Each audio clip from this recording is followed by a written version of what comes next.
Okay, can I have your attention, please? For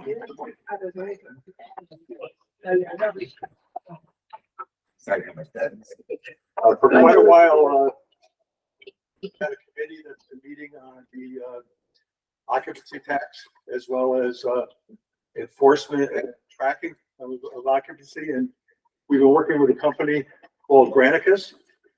So tonight, and there's been a small group of us on the committee doing this. So we thought it would be appropriate to educate the full board on what's been going on and to be able to have your questions answered.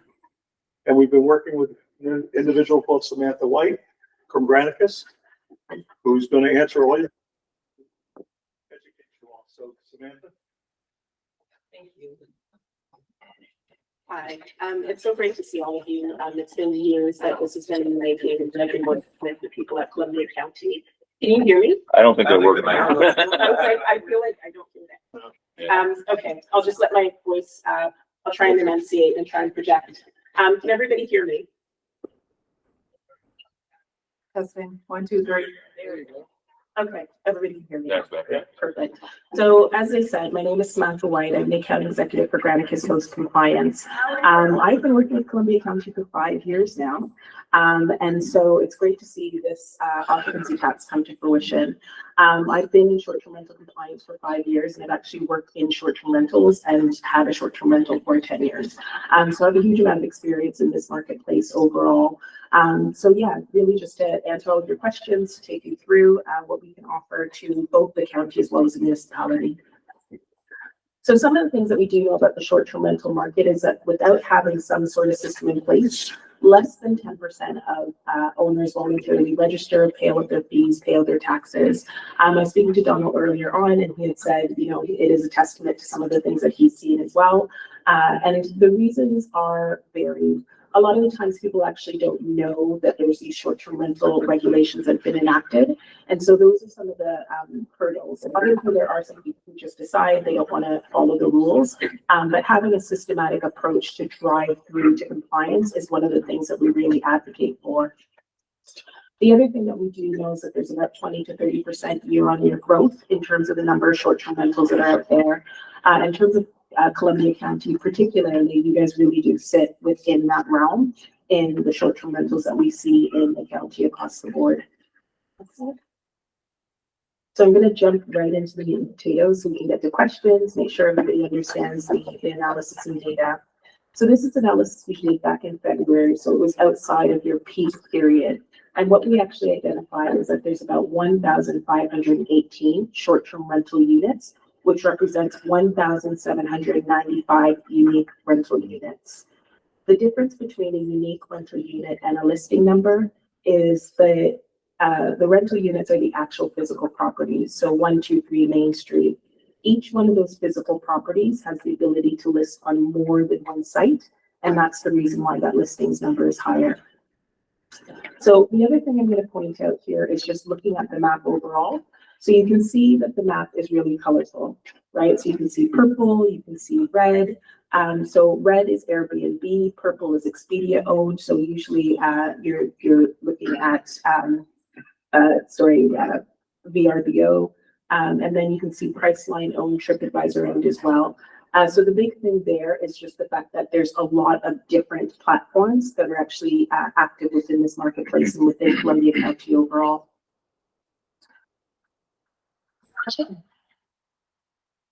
So other analysis, again, just keeping in mind, this is outside of your peak period. So median nightly rental rate, about $255 per night. So a healthy median nightly rental rate, mainly entire homes that are being rented out and mainly single family homes that are being rented out as well.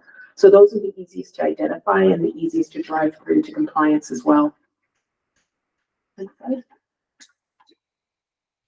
So I highlighted this earlier on, just year-on-year rental unit growth, 20%. So we are seeing year after year, we do analyze what's happening within Columbia County, and we do see that you do have a very healthy rental growth rate as well.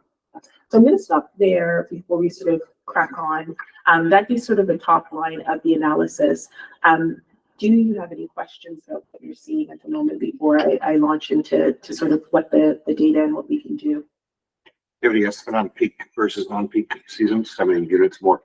So generally what we do is called a turnover analysis. So if you go back to the slide with all of the map. So if you're looking at about 15, 18, I would say if you're looking at peak, it's probably around 2000. So yeah, that's what I would probably estimate. Yeah, once you get into your peak period, it probably does look at about 2000. Yeah, I can do a turnover analysis to see what that full spectrum is, but that's what I would estimate it to be at or around. Yeah. Have these numbers carved out Hudson, or is Hudson in these numbers? These have Hudson in them. So later on, I'll go through, and it has a breakdown of each one of the different municipalities. Do the numbers include units that are inactive, that are not currently renting? In other words, do you list people who have rented, let's say, the season before, but aren't doing it now, or haven't yet decided to do it now, and do you have like an active versus inactive kind of status? Yeah, so when we go into the technology in the tool, you'll actually see, so we do active identified. So active means that they're actually active within the short-term rental marketplace. We also have what's called our timeline of activity, and that gives you time and date stamps of when we could see they've reposted their listing. The other thing as well is somebody's left an actual a review, exactly, a review. So that means somebody's booked, paid, and stayed within that short-term rental. Okay. All right. Okay, so I'm gonna ask for a show of hands. How many people actually have heard of Granicus before? Good. Okay, and most of you have seen me for the last number of years. Exactly, yeah, this back as well. I see you every day. Exactly. So Granicus works just in government. So we work across federal, state, and local government. And our big push is basically looking at communications and optimizing communications across both federal, state, and local government. Host Compliance was actually a standalone business working across short-term rental and short-term rental compliance, and it was bought by Granicus and brought into the fold. And that's basically what Granicus does, is it buys best-in-class software and brings it into the fold. So there's basically 5 buckets of tools, and Host Compliance falls underneath the GovService umbrella. And so we do invest about $20 million in our technology and tools each year. And one of the things that they have invested in is Host Compliance and the Host Compliance tools. Next slide. Okay, so that brings us on to how we're doing this. So basically, to give you an overarching view of the service, it is software. And the way that I like to think about it is learning from a couple of local experts. So as the marketplace continues to change, we continue to iterate with us, or with it, I should say. It's modular based, so you can acquire the bits that you need today, and you can add other modules in the future. So the bit that we're really going to focus on today is the address identification. The reason why I really like to focus on address identification is because there are economies of scale across both the county as well as the constituent municipalities. The big thing there is that the constituent municipalities are using basically the same data. So what we do is we pull down the data from the top 70 plus short-term rental platforms and then match that with your assessor data. So that's going to include the physical address, owner's address, and parcel ID. So all of the information is first matched by computer model, and then it's all human verified. So we have a team of 300 analysts, and what they do is go through and find 3 publicly available data sources to confirm that each one of the matches is correct. So all of the information and full-length screenshots are updated on the platform every 5 to 7 days. And we do the data capture at different times of day to make sure it's as robust as possible. Question on that. Do you use zip codes? Because we have weird overlapping zip codes with other counties that would confuse data. No, so I know that was one of the questions that came up. We do use parcel information, so it's not zip code based. It's shape file. Yeah. Any other questions? Okay. So what does it look like? So very similar to what you saw earlier on with your map. Basically, when you log into the system, you'll see a map and count of all the short-term rentals in your area. So again, if you're looking at the aggregate level, you'll see the county, and then as well, we can whittle it down to each one of the specific municipalities. And basically what we do is we look at, total short-term rental units. So you'll have the overarching view of what's happening within your area. and then breaking it down. So the number of short-term rentals that have been listed in the last 30 days. We also split out short-term versus long-term. So that's going to be mapped to whatever your definition is of short-term versus long-term. And then if you look down at the bottom where it says that 73.2, what that talks about is that the analyst has actually found those 3 data sources to confirm that the match is correct.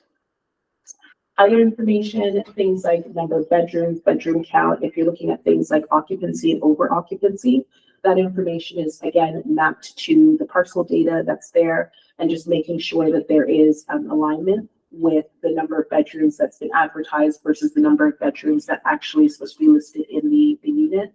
And then as well, just looking at the statistics about how many short-term rentals are online at a certain point in time. Next slide. So each one of those short-term rentals is represented by those little dots that you saw earlier on. When you click on the dot, you go into the specifics of that short-term rental unit. So I like to think of this as sort of a deep dive in that short-term rental. So we collect over 150 data points for each one of the short-term rentals. So as we were talking about before, things like occupancy come into play, the price for the unit, understanding when it's actually listed versus delisted. The question before about active versus identified or not active, you can see at the top it's a bit blurry, but the first circle where it's green, that's active, so an active short-term rental. Then it's checked as identified, so it's been identified. We found those 3 publicly available data sources, and then compliant. So again, it's going to be mapped to compliance for both the county in terms of tax, and then as well to your jurisdictions for municipal legislation. The final thing is just that timeline of activity. So we sort of highlighted it before. We look at people who have left reviews, so that information will be there. And it also goes through each one of the platforms where they've left that review. And then as well, you can see at the side when they've delisted their properties. And although you guys have only enacted the regulations, or you're going to enact regulations, the good thing about the timeline of activity is it goes back to the inception of host compliance. So back to 2015, back to when that short-term rental became active. So although your regulations might be new, you'll still have data that will allow you to really substantiate that this person has actually been active, or this entity has been active within the short-term rental market. Okay. So this is what we call a rental unit record. Along with the rental unit record, we also have a rental unit table, and that again gives you a wider view of what's happening in the market. So if you wanted to send out letters per se to everybody that was, not compliant with your regulations, then you'd be able to action that off of the rental unit table. It's a drag and drop, and basically you just create or whomever would create the table for the parameters that are active or that are useful for them. Next slide. So one of the components of the address identification, and that we're really proud of, is sort of our match details. So just making sure that you have enough information to substantiate that the match is correct. So you can see here that you have an analyst, they have the explanation of how they went about confirming the match. You can see the listing photos that are there as well as the third-party sources that the matches come from. So it really gives you a good understanding of how we're driving through to compliance and the information that's being used to drive compliance as well. Next slide. Okay, so this is Columbia County. So the question is asked about Hudson. We have carved it out for the address identification. And so what we've done is look down the left-hand side. You can see the rental unit count for each place. So basically we started at Copiague and then go all the way down to Glacier. And basically, I did remove Glacier and Philmont for the purposes of the work that we'd be doing, just because they have a smaller number of short-term rentals. But if the necessity is there, then obviously we can add them in as well. So the reason why I'm here today is because the intention is to, again, share the data, and the state actually has an incentivization to work together. It's the same information regulation, it's the same data. And so that's the reason why the incentive is there for everybody to work together and use different cuts of the data. And so as a result of that, basically, we have discounted all of the municipalities that would be using the data for their own instances and to drive through to the municipal regulations. So you can see there, in terms of the savings that would be had, basically it would be the near $40,000 in savings just by using the same data and using the information in different ways. So I'm going to stop there again and see if there are questions. Is that number tied to a certain number of towns signing on? Is there a threshold that in order to give that number?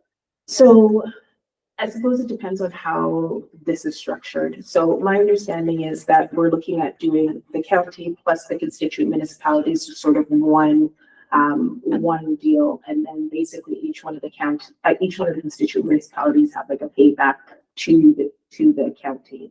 I have seen that. So Ulster County did something similar, and yeah, that's my understanding. If there is a different structure, then it would just change the cost, the cost elements. But basically, it would still be one instance for each one of the short-term rental municipalities. I noticed Greenport's not on there. Yeah, so Greenport, when I looked it up, and it was just right the other day.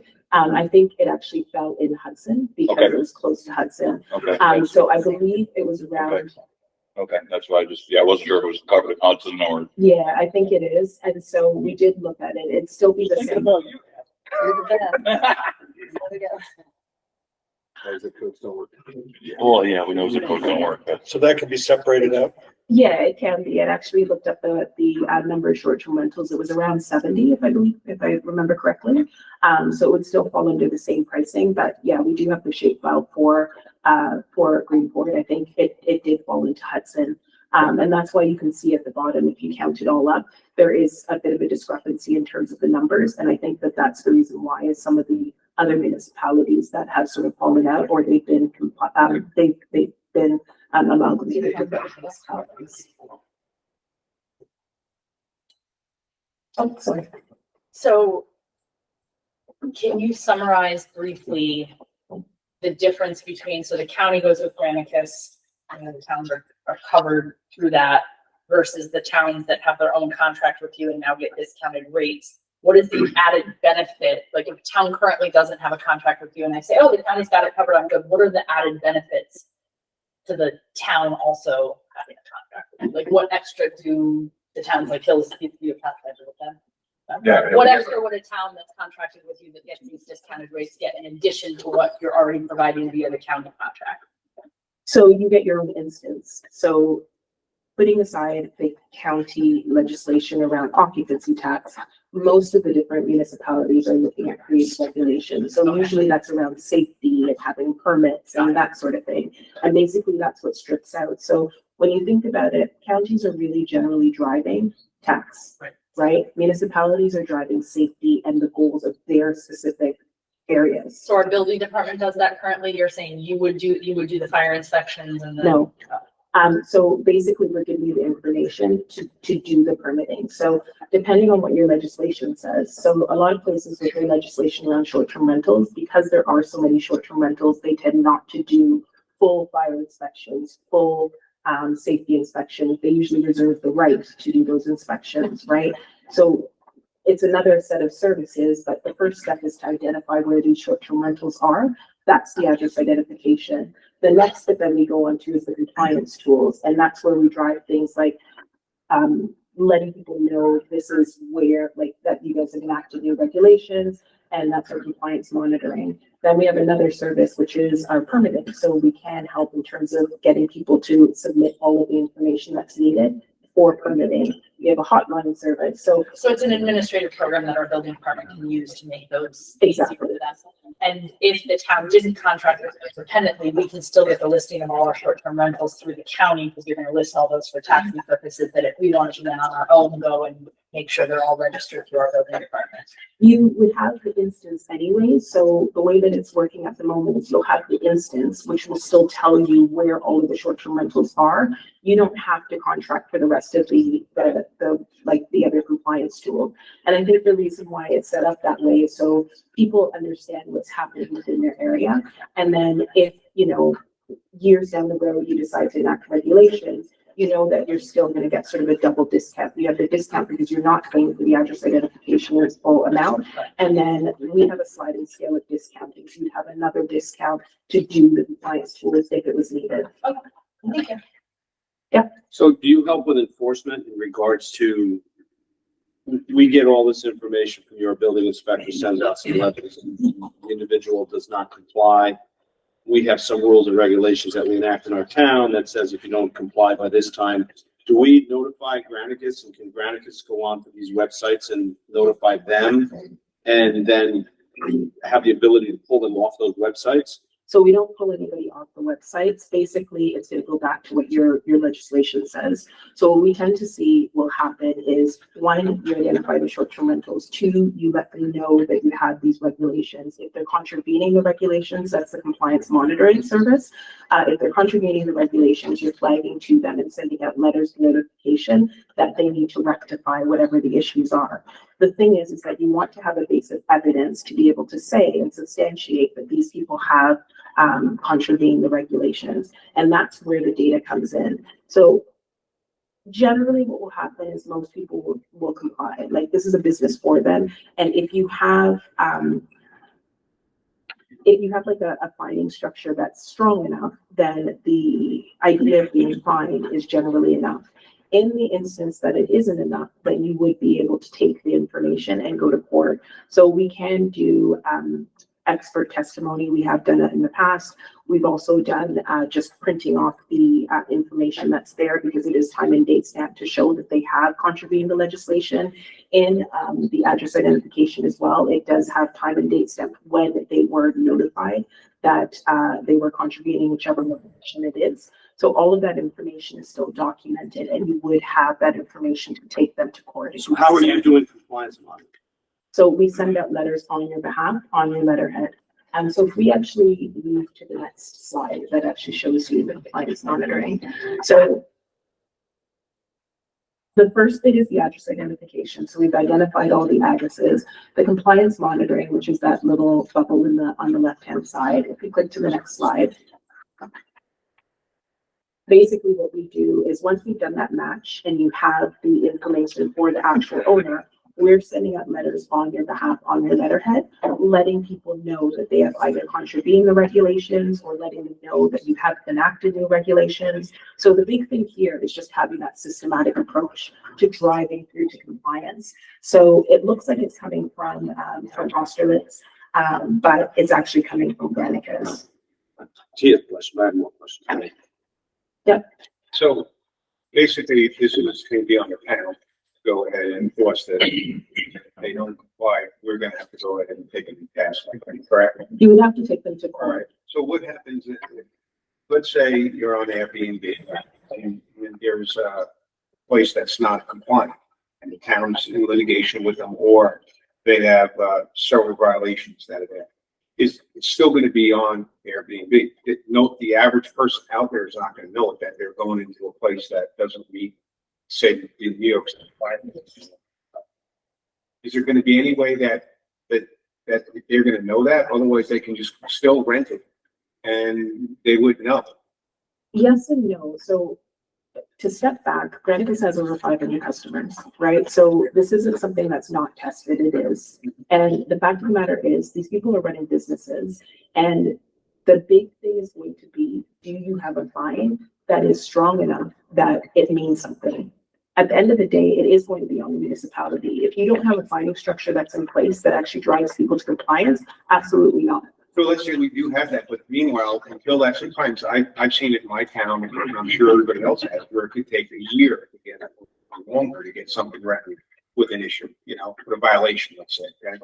And yeah, the fines add up, but meanwhile, these people are still going in there and renting, you know, these Airbnbs. There would be no way That's the question I'm asking. There's no way that they would know that this particular place has a violation. I think the only way is for, yeah, no, there is no way for us to be able to go in, like, other than with,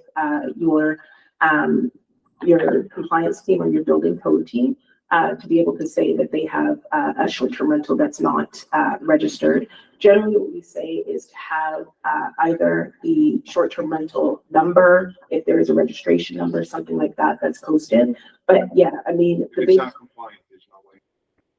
no, I mean, if they're not compliant, the big thing here is driving their compliance. And the big thing, because these people are active on a short-term rental platform, is to make sure that you're driving compliance in a systematic approach. You're not going to have the evidence otherwise to be able to get them to comply. And what we do find is that without having this and having the other systems in place, we are looking at about 90% compliance. And with over 500 customers, the data speaks for itself. Right. I had asked you about this same question earlier when we were going through it, committee. And may have misunderstood you, but you had made a comment, or somebody else presenting with you on compliance, that you had agreements with certain organizations, whether it be Airbnb, and you notified those folks that they were not compliance. If you have, so if there was an API, that might have been years ago, but we haven't done that. The only place that has it is Los Angeles at the moment. But basically you'd be sending a letter to the owner to get them to comply. Airbnb and all of the other platforms, the likelihood is that they're not, like, that's not the business that they're in, is driving compliance in this way. So the onus is actually on the owner, not on the platforms themselves. I was under the impression that they would be delisted or possibly be delisted from the No. site. No, We have no contract with third parties, so we can't force this. You contract with Airbnb and see if they'll do it. I can tell you they won't. So I just jumped on the Airbnb site, and there is no place to report neighborhood concerns. So I would suggest, in case if the town has, a violation, report it to Airbnb and or VRBO or whatever site they're listed with. the question is, again, activity, right? So if you have somebody who is on Airbnb and you say, okay, this is not supposed to be registered, it's not supposed to be listed, and the person relists, then what? So if you don't have some sort of system in place, then what we find is that people will just continue to list. The other thing is too, even places that do have these sort of agreements just with Airbnb and they are tasked with delisting, the question is also how often they're going to do it. So like say if somebody lists in June and Airbnb takes on all of the listings, because that's generally what happens, is it's a batch that's taken down. If the person decided to list again in July, Airbnb, again, this is not their business, so they're not going to go back on in July. So the next batch may be in October, it might be in September, and then that whole summer is missed. The big thing here is driving through to compliance with a systematic approach. I'm not going to tell any of you that like you're going to have everybody, but what we do tend to find is that the vast majority of people are going to comply because they know that the legislation is there. If you have a strong enough fine, that is generally enough to get people to comply as well. Why is it more beneficial for the letter to come from Granicus versus our building inspector or our town attorney? You keep saying that letter would be on our letterhead, but it would be sent from Granicus, and that would be so that we would be able to establish evidence, which we would have our own evidence if we were sending letters out to an individual to say that, you're not in compliance, et cetera. We would have our own file. So what is the benefit of that? I guess I'm confused. It's time. So what we tend to find is that because you have so many short-term rentals, having the time to be able to manage a system like this and send out the letters, create the letters, it's not functional. So I will say one of the customers that I work with, they decide to go to loan. And yeah, they're in the process of re-signing. They have about 200 short-term rentals, and what they found is it was just too unwieldy. So if you have to send a letter for registration, then you have to send another letter to say that you're not compliant because you have like an issue with occupancy. Then you have to send another letter to say that you haven't paid your occupancy tax. All of the information is documented in one central repository, so you'll be able to see time and date stamp when it was sent. But the other thing is too, that, you know, it becomes very unwieldy, and most of the different building departments, they have other things to do. So you don't want this to be the big thing that's weighing them down. You want to have something that is very systematic, that allows for them to drive compliance overall, and, to give them the information to send them to court or take it to court if you need to. Just to follow up on Rob's question, I think it's great because our CEO would be thrilled that he doesn't have to do 8 billion letters.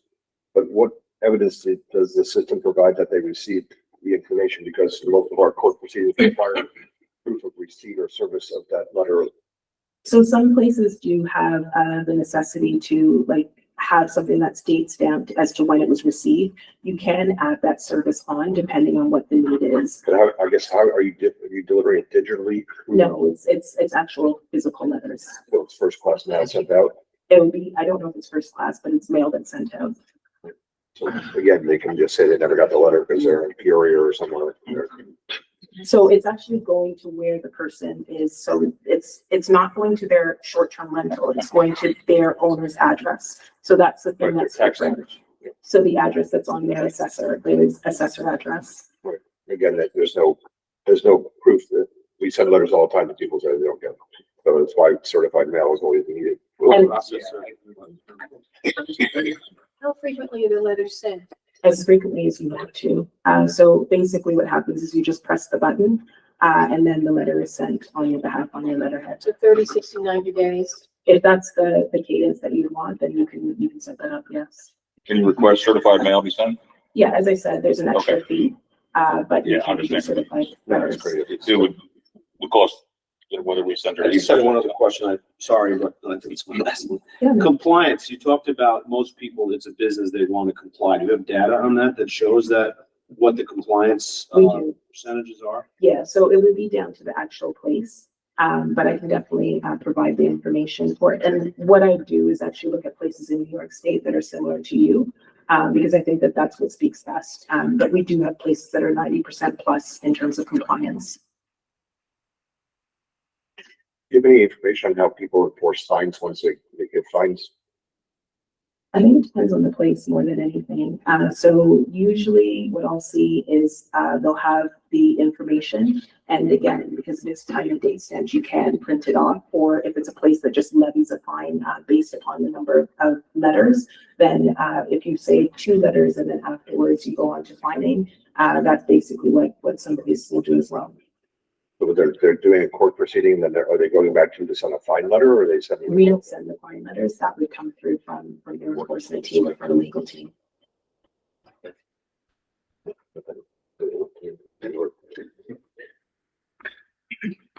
Any other questions?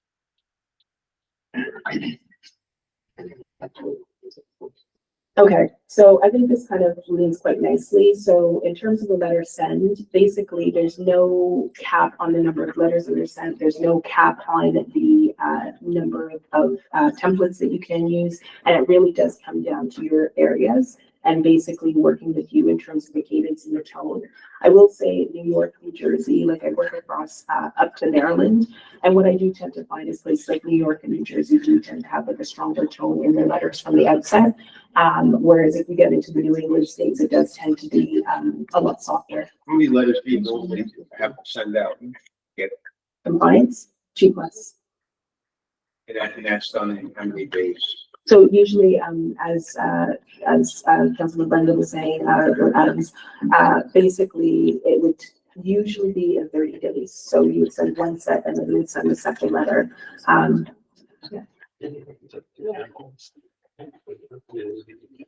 Okay.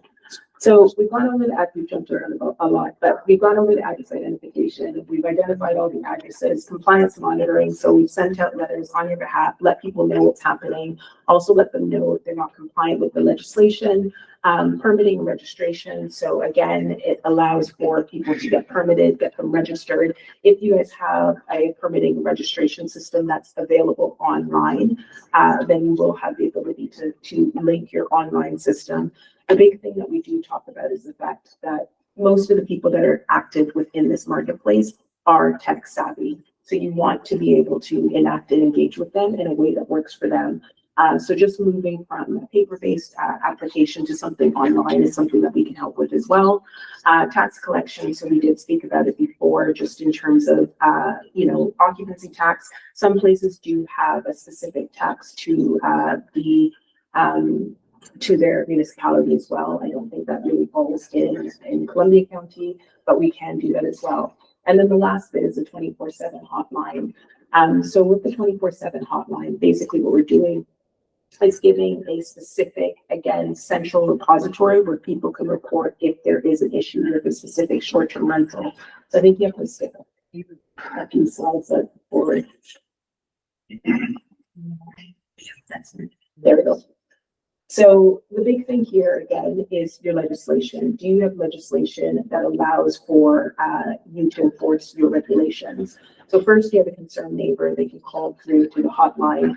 The other thing here is it's a 24/7 hotline. So if you don't have enforcement people that are active at night, everything is recorded, it's all time and date stamped. And again, the big thing here is you're driving through to enforcement and to compliance. So you want to make sure if somebody has, a rowdy party and it's Saturday evening and, there's nobody around, that it is documented and all of the information is documented. So the second thing that we do require again is proof.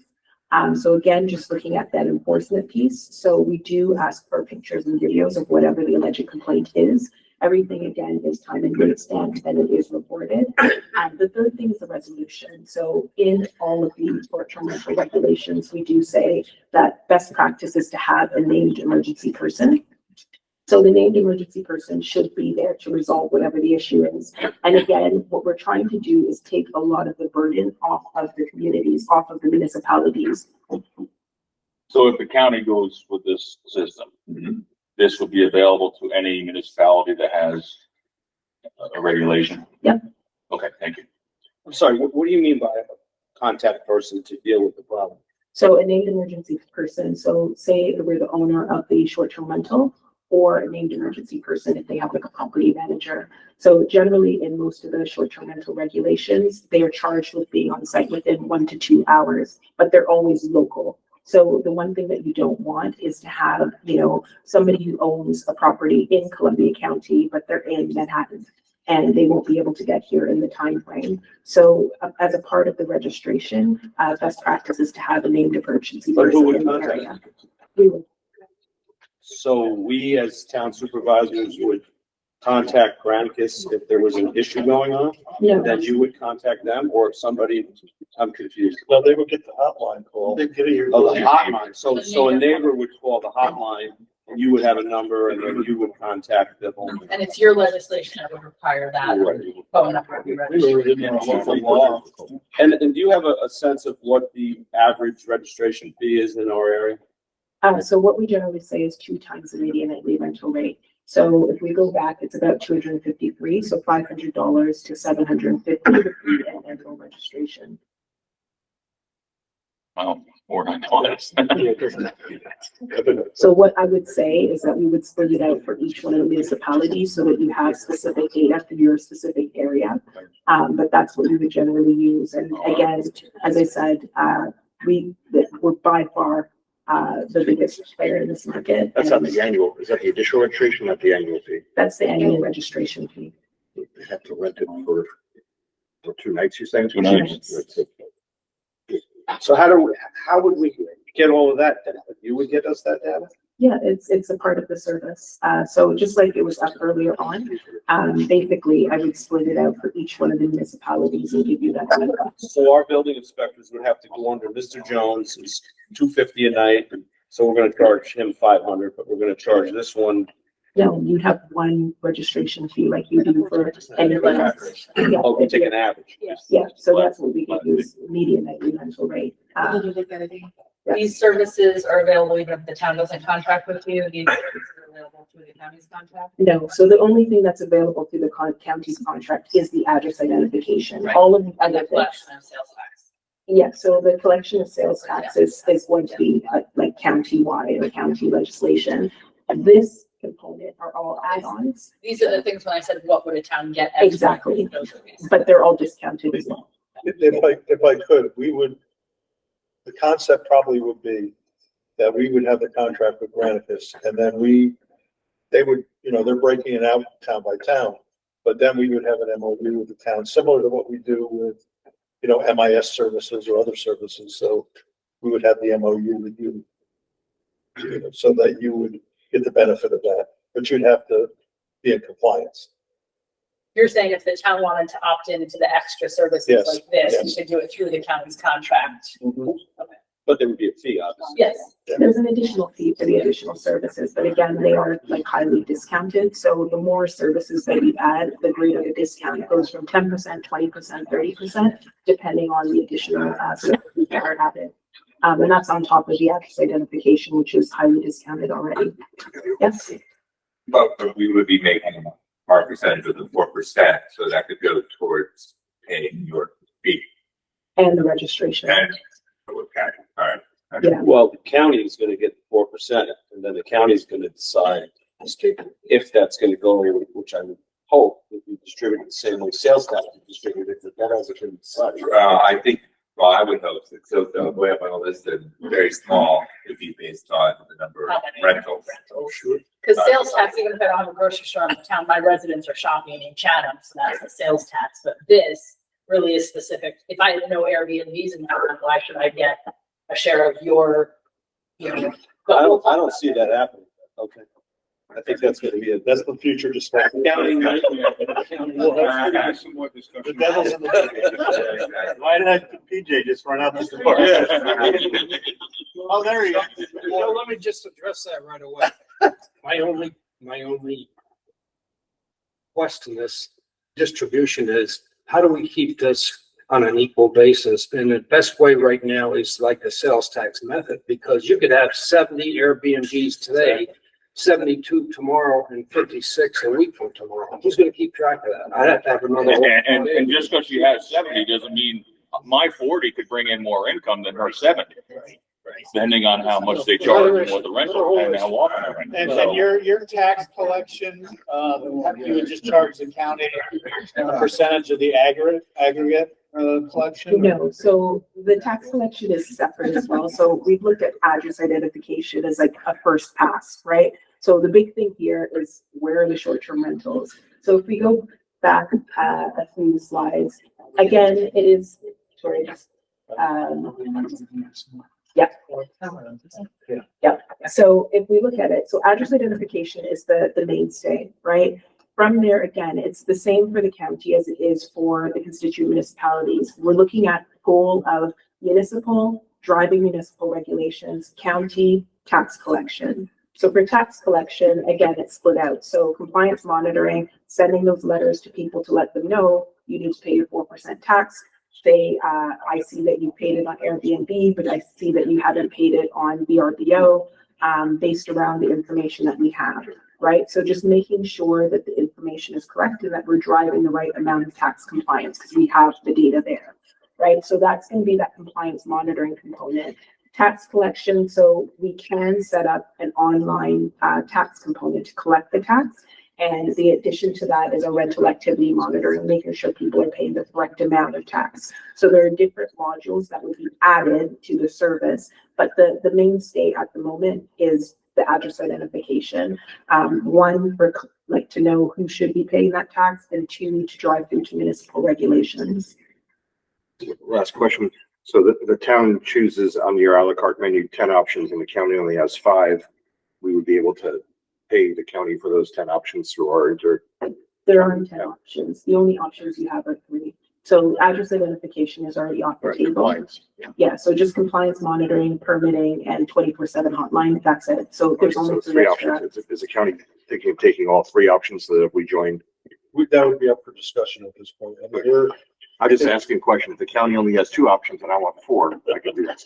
So I think the that chargeback system that we Yeah, use now. for the others. Yeah. the thing is, before we even get to that, everybody's not at the same spot. Yeah. And so the big thing here is just to make sure that it's right for you where you are today. Some people are not going to have legislation. As I said, like I've been meeting with you guys for 5 years and I only see like a handful of places that actually have legislation, right? So those places that don't, and they never have legislation, there's no point in you having a full set of data that you're not going to use, right? For places that do need Most of us are legislation. waiting for this, actually. You'll see a lot of Like legislation. maybe it's like but yeah, I think that's the big thing is that wherever you need to be, then you have the modules that you need. If I could, I would say that, I mean, some of us have met with Samantha for five whole years. Some of us, this is your first time hearing any of this. So, I mean, we're all in a different spot here. And it's an education process, but we felt it would be appropriate to have her come and at least talk to the full board about what's going on and what some of the possibilities are. And to ask your questions as well, because I think, having me here for as long as you need me here. I have a huge amount of experience and just making sure that we get you the right legislation and get you to the right place is the big driver for me as well. Do you have a recommended legislation that you have a template? So we don't generally do templates. The big thing that we talk about first is your goals. So what are your goals as a community? I think we've spoken about this before. So we actually have a consultant planner who is staffed, and he can either write legislation for you or he can review your legislation. So we work with most of the places that we work with. That's what he'll do is he'll actually review the legislation and talk about different pitfalls. So, if the place is a city versus somewhere that is much more rural, the legislation is going to be very different. So that's where we sort of springboard from as well.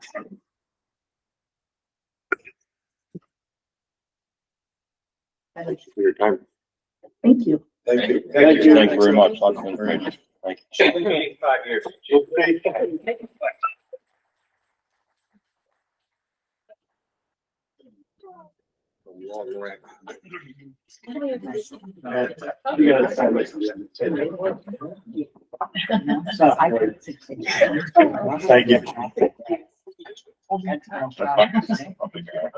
The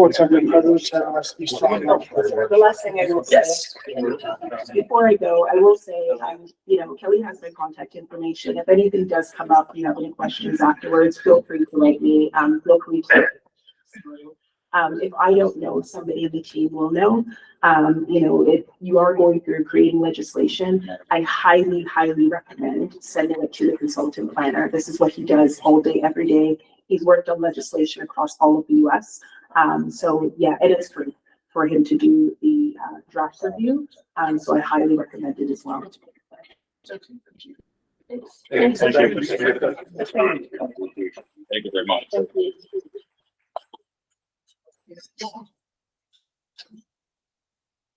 All right, so going into public safety.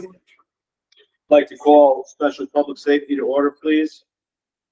Resolution number 2014-2024, resolution urging the state of New York to enact the Rescue EMS package of legislation to strengthen our emergency medical services. Move it. Second. All in favor? Aye. Opposed? So carried. Motion to adjourn. Motion made. Second. All in favor? Aye. Aye. Opposed? So carried. Supervisor Scalera. I'd like to call this special county government meeting to order, please. We have 3 resolutions to act on. Resolution 215, 216, and 217. Resolution 215 is authorization to contribute the mortgage tax money collected in the office of the county clerk. Move it. Second. All in favor? Aye. Opposed? Resolution 216, a resolution appointing a Democratic election commissioner of Columbia County Board of Elections. Move it. Second. All in favor? Aye. Aye. Opposed?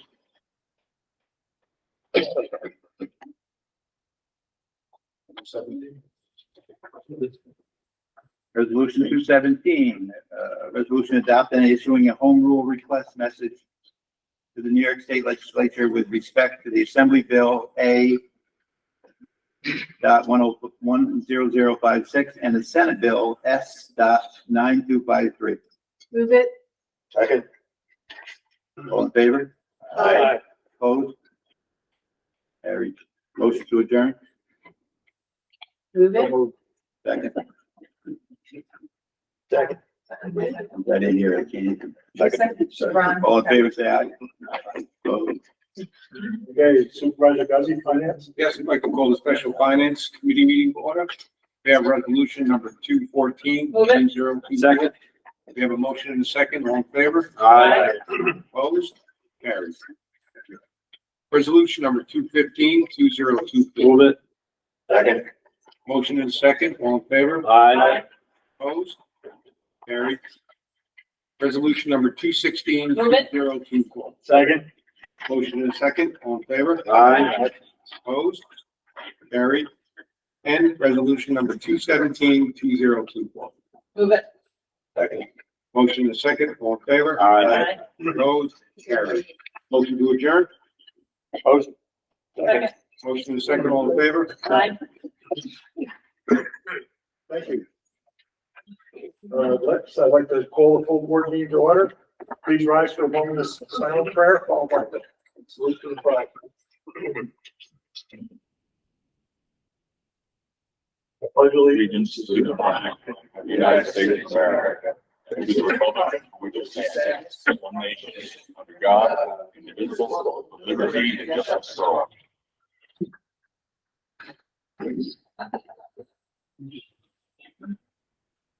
And I'd like to ask the clerk to call the roll. MacArthur. Here. Weigelt. Coombs. Here. Simmons. Here. Stat. Here. Adams. Here. Wolf. Here. Collins. Here. Riley. Fully present. Eldridge. Right here. Helsley. Here. Georgia. Here. Cousin. Here. Mia. Here. Venus. I'm over here. Here. Solera. Here. Duzzy. Here. Holding. Here. Morel. Here. Not. Here. Scoda. Present. 180 present, 20 absent. Wait, more. Thank you. Any motion to pay the bills, accept the treasurer's report, and file the minutes within the clerk's office? So moved. Second. All in favor? Aye. Opposed? Carried. I'd like to ask Supervisor Helsley to come up for the purpose of the reading of proclamation. We ask the sheriff and the other sheriffs come on up.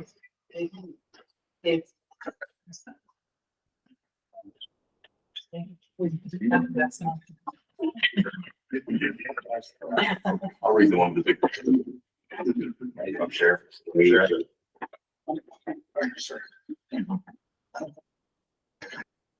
County of Columbia proclamation. Whereas on May 5th, 1984, President Ronald Reagan did proclaim that the first full week of May each year would be observed as National Correction Officers Week in recognition of the important roles these officers play in our criminal justice system.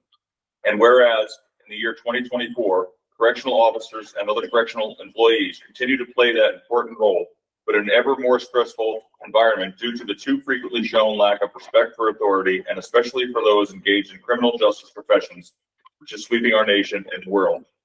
And whereas even as President Reagan observed in his 1984 proclamation, the position of correctional officer, once considered merely that of a guard, has become increasingly more complex and demanding, involving simultaneously custodial, supervisory, and counseling roles, and the complexity continues to grow.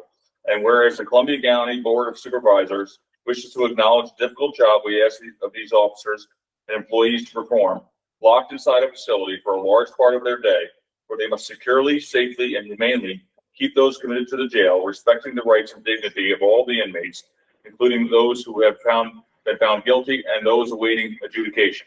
And whereas the important and difficult role these correctional officers and correctional employees fulfill is not always recognized or appreciated by the general public. And whereas Columbia County Board of Supervisors is desirous of recognizing the good work being done by the correctional officers and correctional employees at the Columbia County Jail. Now therefore be it resolved that the Columbia County Board of Supervisors hereby acknowledges the conscientious, difficult, and dedicated service our correctional officers and correctional employees perform for the people of Columbia County, and does further extend to those good public servants our gratitude for jobs well done. Given under my hand and the privy seal of the County of Columbia at the Supervisors Chambers in Hudson, New York on this 8th day of May, 2024, Matt B. Morrell, Chairman, Columbia County Board of Supervisors. Now I'll give you one that I can't read. Sheriff, Under Sheriff. Thank you.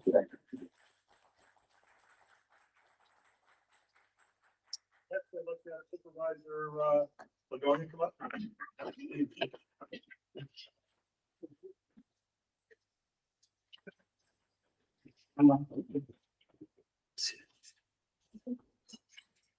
County of Columbia proclamation, whereas by presidential executive order and resolution of the Congress, May 15th of each year is recognized as Peace Officers Memorial Day, honoring all law enforcement officers who have died in the line of duty. And whereas the week in which Peace Officers Memorial Day falls is celebrated as National Police Week, recognizes the important role that all law enforcement officers play in safeguarding the rights and freedoms of all citizens. And whereas law enforcement officers perform an essential public service under difficult circumstances, especially today in view of the nation's unrest.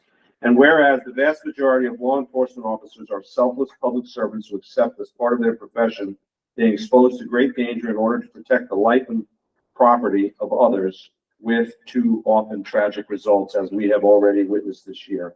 And whereas these dedicated officers deserve to be honored for their willingness to perform that essential public service on behalf of all citizens, and whereas the Columbia County Board of Supervisors wishes to acknowledge the difficult job we have with our deputy sheriffs and the willingness to do it.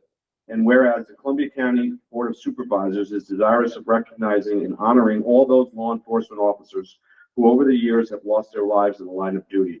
Now therefore be it resolved that the Columbia County Board of Supervisors does hereby acknowledge and honor the service of our deputy sheriffs and all other police officers who have served and who are serving in the county. And be it further resolved that the Columbia County Board of Supervisors does hereby declare May 15th, 2024 to be Peace Officers Memorial Day in Columbia County, and further declares the week of May 12th to the 18th, 2024 to be Police Week in Columbia County. Given under my hand and the Privy Seal of the County of Columbia at the Supervisors Chambers in Hudson, New York, this 8th day of May, 2024, Matt B. Morrell, Chairman.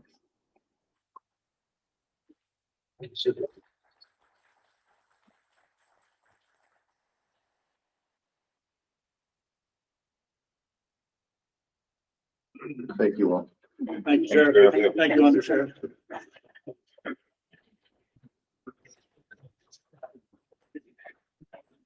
I would just like to also acknowledge, which we don't have a proclamation for, but this week is National Nurses Week. So I'd like to acknowledge all the nurses out there for all their. Thank you, Matt. 38 years of service. Thank you very much.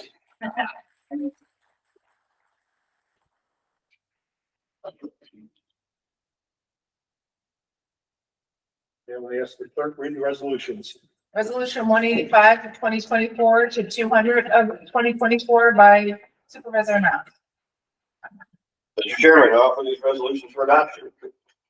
Second motion? All in favor? Aye. Opposed? Carried. Resolution 201 of 2024 to 217 of 2024 by Supervisor Holding. Mr. Chairman, I offer these resolutions for adoption. Second vote. All in favor? Aye. Opposed? Carried. Okay. Do any supervisors have any business to bring to the board? Supervisor Holden. I would just like to congratulate Mara on her appointment tonight as the new Democratic Board of Elections Commissioner. And just acknowledge that she had a unanimous vote, both from the CCDC and from the Democratic caucus. So we look forward to working with you in your new role, and welcome aboard.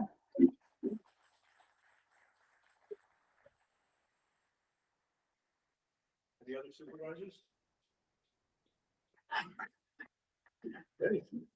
With that, I'm gonna ask for a motion to adjourn. So moved. Second. All in favor? Aye. Carried.